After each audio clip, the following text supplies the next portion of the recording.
Eco,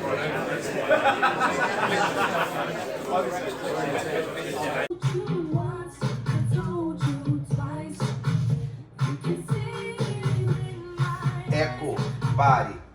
Bem-vindos a mais um episódio do Fofocas VDMC Vozes da Minha Cabeça. Essa música que estava tocando é uma das músicas mais famosas do Puff Daddy, do Diddy ou do Sean Combs. Ah, Eduardo, mas você vai continuar escutando? Gente, se for parar de escutar todo mundo aqui, a gente vai morrer, porque não sobrou ninguém, não vai sobrar ninguém nessa teoria da conspiração. Bom, bem-vindos a mais um episódio de Fofocas do VDMC. Para você que não me conhece, meu nome é Edu Honorato. E aqui eu faço parte de um grupo de pessoas que são fofoqueiros e desocupados. São pessoas que não querem fazer outra coisa da vida, a não ser falar sobre essa fofoca e perguntar assim, o que está acontecendo? E aí as pessoas falam assim, você é uma pessoa fofoqueira? Sou. Você é uma pessoa desocupada? Também sou. Ah, mas por que você não vai estudar? Já estudei, fiz até o doutorado. Ah, por que você não vai fazer o concurso? Já fiz o concurso público e já passei. Eu sou uma pessoa, então, assumidamente fofoqueira e desocupada do mundo acadêmico. E tá tudo bem, a gente pode ser da academia, de escrever artigo, de orientar. Gente, a fofoca, ela une todo mundo, de todas as classes sociais, de todos os níveis. Todo mundo adora uma fofoca. Se você fizer isso de uma maneira mais tranquila e mais leve, ela pode ser um instrumento, inclusive, de saúde mental, tá? Novidade nesse caso. Peraí, deixa eu ver. É que eu vou me perdendo às vezes, por isso que eu boto a música, porque aí eu consigo pensar. Microfone. Eu tenho microfone, tá, gente? Mas eu não sei usar. Mas eu vou aprender, porque eu já usei isso uma vez, mas eu esqueci. A gente tem o quadro como tá agora, tá? Não mudou muita coisa desde a última vez, né? Alguns nomes tinham aparecido, principalmente o da Christina Koran, que é a manager da vida do Puff Daddy. Ela vai aparecer hoje de novo, tá? Ela vai entrar aqui de novo. E aí, primeiro, você precisa assistir como pré-requisito para essa aula A Trindade do Mal, da Nath e da Isa. Inclusive, o último episódio delas, que foi sobre a Jaguar, é essencial para você entender toda a história. Por quê? Todo mundo fala assim, ah, mas a Jaguar é louca. Sim, mas tudo que as meninas colocaram, que a Jaguar falou, tudo que a Jaguar falou até hoje, está se comprovando como verdadeiro. Então, assim, é doida? Ah, mas por que ela não denunciou? Ela não denunciou porque talvez ela não tenha provas, ou na época não queria. Mas eu vi uma entrevista muito interessante da Jaguar, dizendo, inclusive, que ela trabalhava como dominatrix, como garota de programa, e que ela teria trabalhado nas freak-offs pro P. Diddy, e que, inclusive, a fita dela teria sido mostrada para ela, ou seja, ela é uma dessas vítimas, tá certo? Tá, eu brinquei nas redes sociais, eu vou ter que explicar o motivo agora. Tem uma outra pessoa que vai sair do roxo e vai passar pro vermelho. Lembra que eu sempre coloco em verde, né, assim, quando são vítimas. Em roxo eu coloco pessoas que eu já começo a desconfiar que tem alguma coisa errada, porque o nome começa a aparecer em umas teorias muito pesadas. E quando confirmado que eles têm alguma coisa de podre, eles vão pro vermelho. O verde são as pessoas que estão whistleblowers, as pessoas que estão falando. Então eu estou tirando o nome da Oprah do roxo e vou colocar Marcinho, meu querido amigo, que eu sei que ele é fã da Oprah, mas infelizmente chegou na sua queridinha. O que está acontecendo, gente? A história é mais complexa. A Oprah, ela, durante o caso do Jeffrey Epstein, que é aquele caso que eu já falei para vocês, que tem um braço para cá, que vai se juntar com o caso do Jeffrey Epstein, que também tem a ver com a história do Jay-Z, que também tem a ver com o negócio do Me Too, tem um monte de coisa que vem para cá, tá certo? Oprah era amiga dele, do Jeffrey Epstein, e durante o julgamento dele, para evitar que as pessoas falassem sobre esse assunto, ela teria financiado aquele documentário sobre o Michael Jackson, que depois foi comprovado que tinha muita coisa de fake news. Então, assim, foi um golpe baixo à memória do Michael Jackson, né? E aí tem toda uma história de que ela estaria, então, ajudando a cobertar, porque lembra da história que Mariah Carey, cadê Mariah? A Mariah tem um vínculo forte com o Michael Jackson aqui. E aí a gente teria uma relação dessas mortes aqui, a morte da Whitney, a morte do Michael, né, a relação deles, o cancelamento dessa nova geração que tenta emplacar, quando você tem uma nova geração tentando emplacar no R&B, esses antigos não estavam adequados a esse novo modelo que era comandado por ele aqui. Então, a Oprah colaborou com a história do Jeffrey Epstein, nesse processo do Michael, e aí teria uma relação. Eu já tinha escutado uma história de que durante os processos do Michael, a Oprah teria tido uma peça-chave ali para cutucar as coisas, e aí esse processo que supostamente teria sido esquematizado por essas pessoas aqui. Então a Oprah fica ali. Eu brinquei, né, que ia acabar chegando em outras mortes, aí brinquei nas redes sociais que realmente tem uma outra morte. Eu não vou colocar agora, mas eu vou compartilhar com vocês, porque ela já tem batido há algum tempo. Já apareceu 1, 2, 3 vezes, e que pode ser que a gente possa encontrar alguma relação. Que é de uma atriz chamada Brittany Murphy. Eu era, assim, um dos grandes fãs da Brittany Murphy, um dos grandes fãs, porque, assim, ela tem um filme que eu usei muito para dar aula, que é o filme chamado Garota Interrompida, principalmente quando você quer trabalhar transtornos de personalidade, como é que a gente trabalhava isso nos anos 60, questões de reforma psiquiátrica, desde medicação. Então, Brittany tem um papel maravilhoso nesse filme, né? E ela teve uma morte meio bizarra. Já andei relendo as coisas da morte dela, tinha um documentário que falava disso. Ela e o marido morreram, aí tem umas suspeitas de que foi um mofo do apartamento, da casa da mãe que escondeu. Eu sei que já estão fazendo uma ligação de uma relação forte que ela tinha com o Diddy. Não achei nada de concreto ainda, se eles foram, sei lá, namorados, ou se ele trabalhou com ela, a carreira dela, não sei. Mas é uma morte que talvez possa parecer que tem surgindo nessas fofocas de internet, tá? Deixa eu ver. Ah, outra coisa importante. Lembram do Tupac? Que foi morto num tiroteio por um cara chamado Keith D, que está preso, e confirmou que o Puff Daddy pagou $1 milhão para ele nessa época aqui para matar ele. O Tupac, que era a grande paixão da Jada Smith, que era um grande amigo da Left Eye do TLC, e que o filho da Jada e Will Smith fala muito que esse crime é citado toda vez que os pais brigam.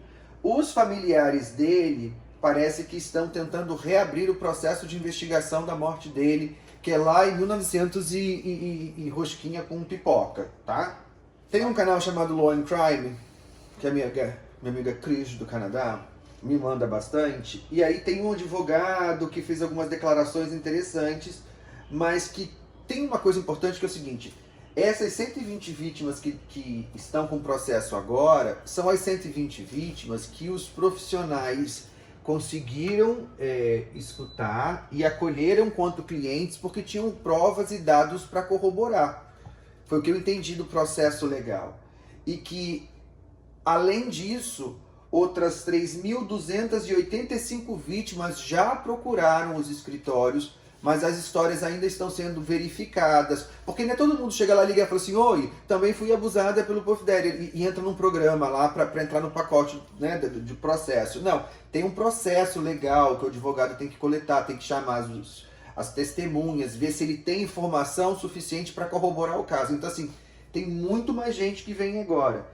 E aí tem muita gente falando assim, que eu vi muito canal criticando, e aí é uma coisa séria mesmo, né? Que é assim: ah, mas por que as vítimas só estão vindo agora? Por que só estão falando agora, né? As pessoas meio que estão subestimando a força ou a potência que um trauma tem na vida dos sujeitos. E aí tem uma coisa que a gente tem que ter muito clara, que é o seguinte: essa coisa de dia, mês, ano, cronometrado, essa marcação de tempo contínuo que a gente tem por conta da iluminação, do sol e de todas essas questões, isso não está diretamente ligado com a nossa subjetividade, com a nossa estrutura psicológica. A nossa estrutura psicológica, ela não obedece essa regra linear de tempo que a gente segue no dia a dia. Então, assim, muitas vezes uma coisa que aconteceu há 15, 20 anos, ela é muito mais dolorosa e mais viva na minha mente do que alguma coisa que aconteceu no ano passado. Eu não posso mensurar e dizer que algo dói mais ou dói menos. Eu não posso dizer que demorou muito para dar um depoimento, ou demorou muito para conseguir forças emocionais para vir à tona. Tinha medo do anonimato. Assim, lembrando que esse cara, por exemplo, muitas dessas vítimas denunciaram, foram na delegacia, falaram o nome dele, os processos desapareceram. Então, assim, tem muito julgamento de valor em cima das vítimas, porque quando você tem uma pessoa que é vítima de uma rede perversa dessa maneira aqui, o estrago emocional é imensurável e eu não posso dizer que essa aqui sofreu menos do que essa, do que essa, do que essa. Ninguém está quantificando o sofrimento dos outros. Mas aí você consegue entender e ter empatia, por exemplo, quando uma Cássia Ventura fica 10 anos tentando fugir desse cara, 10 anos brigando, ele invadindo, ele gravando as ligações, ele batendo nela, ele sumindo com o vídeo, ela tentando escapar. E se todo mundo aqui é vítima desse cara, né? Então assim, a gente não pode dizer que, porque ele agora foi preso, apareceram mais 100, mais 3 mil, e vão aparecer milhares, porque esse tipo de gente, ele passa como um trator emocional. E lembra que eu falei da outra vez? O pior tipo de psicopata é o psicopata sádico, e a pior coisa que você pode dar para um psicopata sádico é poder e dinheiro.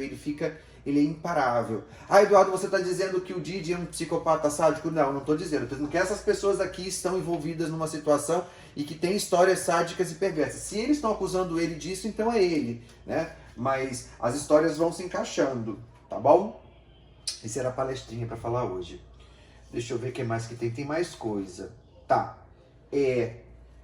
Cristina Corhan, ela continua de vermelho porque tem novas acusações de que ela, como é a grande manager do Didi, ela foi conivente, ela foi cúmplice, ela ajudou em processos criminais lá de tortura, de tráfico, então ela vai junto com ele na história, tá? Tem algumas teorias, né, aquela que eu falei, talvez do Jay-Z, dele ter mandado processar isso tudo por conta do R. Kelly aqui, né? Mas isso é muito fraco, né? É muito fraco porque assim, ele está muito calado. Quando a coisa começar a respingar nele, e eu acho que vai respingar, eu acho que ele não seria burro de fazer isso para respingar nele mesmo, ou ele perdeu a mão nessa história, não sei. Mas tem uma coisa que agora é mais um... né? Mais um pluzinho pro final de semana, pra semana. Tem uma advogada que representa algumas dessas vítimas aqui, que foi procurada por uma pessoa querendo vender um vídeo para uma outra pessoa. Esse vídeo seria do Puff Daddy em atos sexuais e comprometedores com uma outra pessoa, que seria o cliente dessa transação aqui de comprar o vídeo. Tá. Essa advogada disse que a pessoa que aparece no vídeo com o Puff Daddy é muito, muito, muito, muito maior, mais importante do ramo do entretenimento e que estaria ali nessa situação. Então, assim, ela ficou preocupada e notificou essa pessoa, que seria muito importante, que ela não diz nem se é homem ou se é mulher, de que ela estaria numa fita comprometedora. E é um processo que ela disse que é um trabalho que ela, como advogada lá de Hollywood, ela já faz isso com frequência, que é negociar. Tipo, tem alguma situação, foi pego fazendo merda. E que essa situação está acontecendo. E que ela veio à tona para falar desse processo que ela está fazendo aqui, assim, porque ela também está com medo. Porque ela não queria nem ver essa fita. Ela não quis ver a fita, ela não quis estar presente. Ela foi falando o seguinte, se ela assistisse aquela fita, se ela falasse com aquela pessoa, se ela tivesse contato, ela teria tido contato com provas e que ela teria como membro da área jurídica dos Estados Unidos, ela ia ter que reportar aquilo. Então ela foi muito cuidadosa nesse processo, mas que ela também estava com medo da própria segurança dela, porque ela participou como advogada num outro processo contra o Didi e ela foi ameaçada de morte.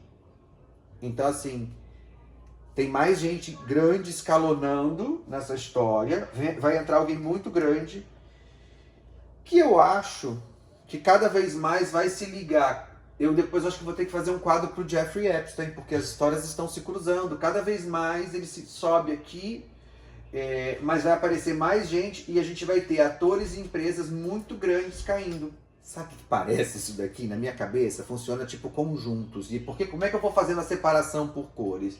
Sabe quando você está trabalhando em projeto de pesquisa e você tem que definir critérios de inclusão e exclusão de um projeto? Quando você definir os critérios de inclusão, você decide assim, bom, eu vou trabalhar com todas as vítimas do pedido. E você escolhe isso aqui, critérios de inclusão. Você tem que, o critério de exclusão é dentro desse grupo aqui, quem que você vai tirar que não vai participar do teu projeto. Porque se você diz que no critério de inclusão, você coloca lá, homem branco com 18 anos, e no critério de exclusão, mulher negra e menor de idade, essas pessoas não fazem parte da inclusão. E aí teu projeto volta do comitê de ética por mais 45 dias, você não sabe diferenciar critério de inclusão e exclusão. Então quando for fazer pesquisa, faz assim, ó, lembra, né? Critérios de inclusão, todas as vítimas do pedido. Critérios de exclusão, dentre essas vítimas aqui, eu vou retirar que já estão mortas, eu vou retirar as que estão com quadro suspeito e vou tirar as menores, e aí vai sobrar somente as outras vítimas aqui, e aí eu tenho meu critério de inclusão. Tá vendo como a gente pode aprender um pouquinho, né, com quadro de fofocas? É isso, gente. Segue, compartilha, comenta. Nem falei isso, vai no Apoia-se no www.vdmc.com.br e vai lá e apoia, manda para seus amigos. Essa semana tem bastante coisa para acontecer. Se tiver novidade eu venho falar alguma coisa, mas nada de muito assim, ainda. Depois dessas últimas teorias ainda tenho que digerir a história da Brittany Murphy. Eu deixei só preparado, mas eu não vou colocar ainda porque eu não achei nenhuma ligação forte. Para não cair na besteira como é aquela história do livro da Kim Porter, ou de umas fake news que vem aparecendo da filha dele, da tal da menina que... ele tinha uma filha, a Ada Combs, que a menina desapareceu, mas não era amiguinha da filhinha dele. É coisa de fake news, não entra não, tá? Beijo.